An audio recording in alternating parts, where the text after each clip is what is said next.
Hey everyone, আসসালামু আলাইকুম, welcome back to my another brand new blog. So আজকের ব্লগটা খুব বেশি এক্সাইটিং হবে কারণ আজকে যাচ্ছি আমরা সবাই ফুল ফ্যামিলি বড়াপুর বাসায়। সো যাওয়ার আগে এখানে আপুর জন্য আমগুলো আম্মু বের করে রাখছিল, এগুলো আপুর বাসায় নিয়ে যাব।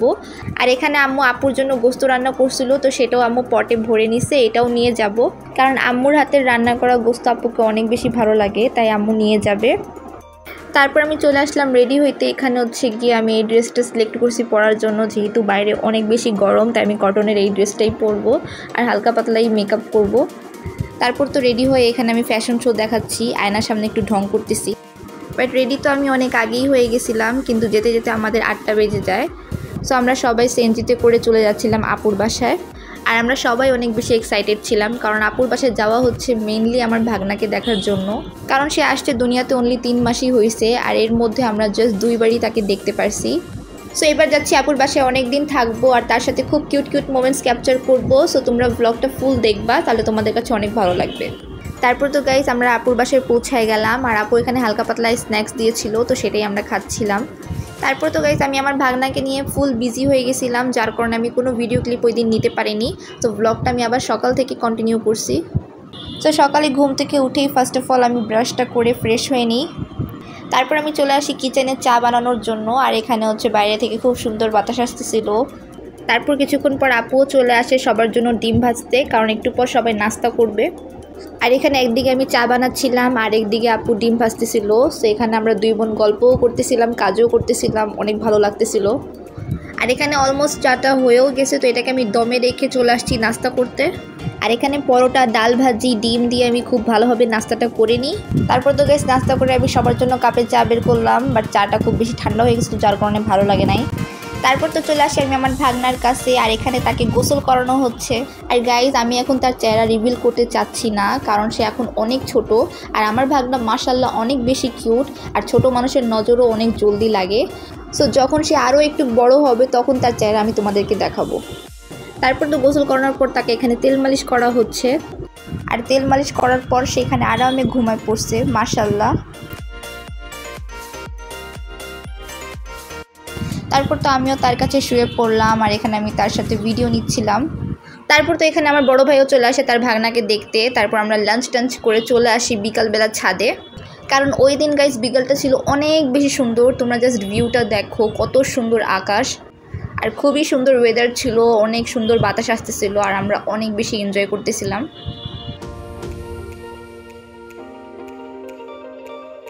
আর এরকম সুন্দর বিকালে ছাদে এসে ঘুরে অনেক বেশি ভালো লাগতেছিল, মন অনেক ফ্রেশ হয়ে গেছিলো।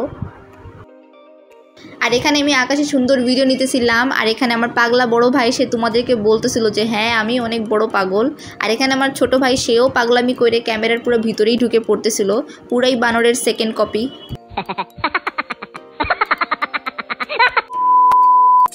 তারপর তো অনেক মজা দুষ্টামি করার পর এখানে আমরা একে অপরের পিকচার্স ক্লিক করে দিতেছিলাম, কারণ এত সুন্দর আকাশ পেয়ে যদি পিকচার্সই না ক্লিক করতে পারি গাইস তাহলে কি হয় বলো।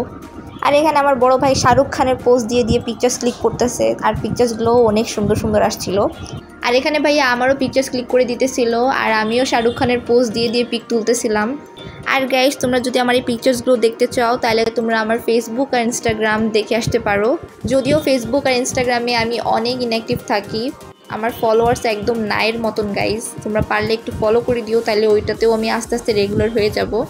তারপর তো আমি আগেই বাসায় চলে যাচ্ছিলাম কারণ আমার চুল খোলা ছিল আর সন্ধ্যাও হয়ে আসতেছিল। তারপর তো বাসায় এসে দেখি যে এখানে আফনান তার নানির সাথে খেলা করতেছে। আর গাইস তোমাদেরকে বলা হয়নি যে আমার ভাগনার নিক নেম হচ্ছে আফনান, আর তার রিয়েল নেম এখনও ডিসাইড করা হয়নি, ওটা পরে রাখা হবে। তারপর তো তার 2 মামা চলে আসে আর এখানে তার ভাগনার সাথে 2 মামা খেলা করতেছে। আর গাইস এই টাইমে আপু আর ভাইয়া চলে গেছিলো বাইরে, তো আমরা 3 ভাই বোনই আফনানের অনেক খেয়াল রাখতেছিলাম, আপনাদের সাথে অনেক খেলাধুলা করছি, অনেক ভালো লাগতেছিল। আর কিছুক্ষণ পর আপু আর ভাইয়া চলে আসে আর আমাদের জন্য সন্ধ্যার নাস্তা নিয়ে আসে, এখানে পুরি আর মোগলাই আমরা সবাই খাইতেছিলাম। তারপর সন্ধ্যার দিকে নাস্তা খাওয়ার পর এরই মাঝে আফনান ঘুমায় পড়ে, তো আমি তার নেল ট্রিমারটা বের করছিলাম কারণ আফনানের নেলসগুলো একটু বড় হয়ে গেছিলো, তো সে ঘুমায় ছিল, তো এরই মাঝে আমি তার নেল ট্রিম করে দিই। সো খালামণি হয়ে গেছি গাইস, তো কিছু দায়িত্ব তো আমারও নিতে হবে তাই না।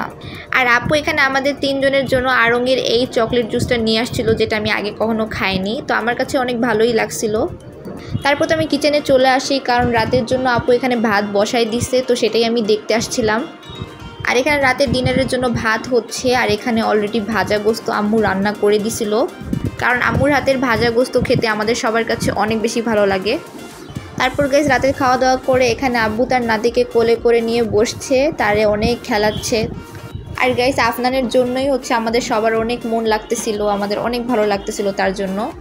তারপর তো গাইস আফনান এখানে রাতে ঘুমায় পড়ছে, আর আমরাও গল্প টল্প করে রাতে ঘুমাই যাই। তারপর আমি দুপুর থেকে ব্লগটা আবার স্টার্ট করি। সো দিনটা ছিল ফ্রাইডে, সো ভাইয়া আগের থেকে সব বাজার করে নিয়ে আসছে, কারণ আজকে রান্না হবে পোলাও, রোস্ট, গরুর মাংস। আর এখানে অলরেডি গরুর মাংস হচ্ছে, আর আম্মু এখানে চিকেনগুলোকে ভেজে নিচ্ছে। দেন আমি চলে গেছিলাম শাওয়ার নিতে, তো এই ড্রেসটা আমি ওই দিন পরছিলাম। আর এখানে সবাই একসাথে কাজ করতেছে, তো আমিও এখানে শসাগুলোকে নিয়ে বসছিলাম সালাদ কাটার জন্য। And this is that exact moment যেখানে সালাদ কাটতে গিয়ে আমার হাতই কেটে যায়, আর আমি বুঝতেও পারলাম না যে আমার হাত কিভাবে কেটে গেল। হঠাৎ করে আমার ব্লিডিং হওয়া স্টার্ট করলো, পরে আপু ফার্মেসিতে গিয়ে আমার ব্যান্ডেজ করায় নিয়ে আসলো। দেন তখন থেকে ওইভাবে আমি আর কোনো কাজ করতে পারিনি। আর তারপর তো লাঞ্চের টাইম হয়ে যায়, তো আমরা সবাই হাঁড়ি টাড়ি নিয়ে বসে পড়ি খাওয়ার জন্য। আর এখানে আমার আম্মু সবার প্লেটে খাবার সার্ভ করতেছে। আর গাইস খাবারটা অনেক বেশি ইয়ামি হয়েছিল, আমরা সবাই ফুল ফ্যামিলি অনেক মজা করি, এনজয় করে খাওয়া দাওয়া করি। আর এটা হলো আমার প্লেট, আমি চামচ নিয়ে বসে পড়ছি খাওয়ার জন্য, যেহেতু আমার হাত কেটে গেছে। আর খাবার তো গাইস অনেক বেশি ইয়ামি হয়েছিল, যদি হাত দিয়ে খাইতে পারতাম তা আরও বেশি ভালো লাগতো, কারণ চামচ দিয়ে খেয়ে ওরকম স্যাটিসফাই হতে পারি নাই। তারপর তো সন্ধ্যার দিকে আপু ফ্রুটস কেটে দিছিল, তো সেটাই আমরা খাইতেছিলাম, কারণ লাঞ্চে যেহেতু একটু হেভি খাবার খাইছি, তো সন্ধ্যার দিকে ওরকম ভারী নাস্তা আমরা করি নাই। তারপর গেছে ওর পরের দিন আমরা সকাল সকাল আমাদের ব্যাগগুলো প্যাকিং করে নিই ভালোভাবে, কারণ এই দিনই ছিল আমাদের লাস্ট ডে আপুর বাসায়। দেন দুপুরের দিকে আমরা প্ল্যান করি যে আমরা খুব সিম্পল লাঞ্চ করব, তাই ফুপ্পু এখানে আমাদের জন্য আলুর ভর্তা বানাচ্ছে, আর আমি সেটার ভিডিও করতেছিলাম। আর ওই দিন ফুপ্পু খুব মজা করে আলুর ভর্তা বানাইছিল, খেতে অনেক বেশি ইয়ামি হয়েছিল। আর সাথে আপু গরুর মাংসও রান্না করছিল, তো আমরা অনেক মজা করে লাঞ্চটা করি। তারপর সন্ধ্যার দিকে এখানে আমি চা খাইতেছিলাম, আর ফুপ্পুর লোক অনেক মজা দুষ্টামি করতেছিলাম। দেন গাইস আপু সবার জন্য আবার নাস্তা আনালো, তো আমরা সবাই এখানে নাস্তা টাস্তা করে সবার কাছ থেকে বিদায় নিয়ে বাসায় যাওয়ার জন্য রওনা দিলাম। আর আমাদের সবার কাছে অনেক বেশি খারাপ লাগতেছিল, কারণ আফনানকে আমরা অনেক বেশি মিস করতেছিলাম। আর গাইস এই ব্লগটা আমার চ্যানেলের সবচেয়ে মেমোরেবল ব্লগ হয়ে থেকে যাবে। সো আফনান যখন বড় হবে তখন এই ব্লগটা সে দেখতে পারবে। সো আই হোপ তোমাদের কাছেও এই ব্লগটা অনেক বেশি ভালো লেগেছে। সো দেখা হবে নেক্সট কোনো ব্লগে। আল্লাহ হাফেজ।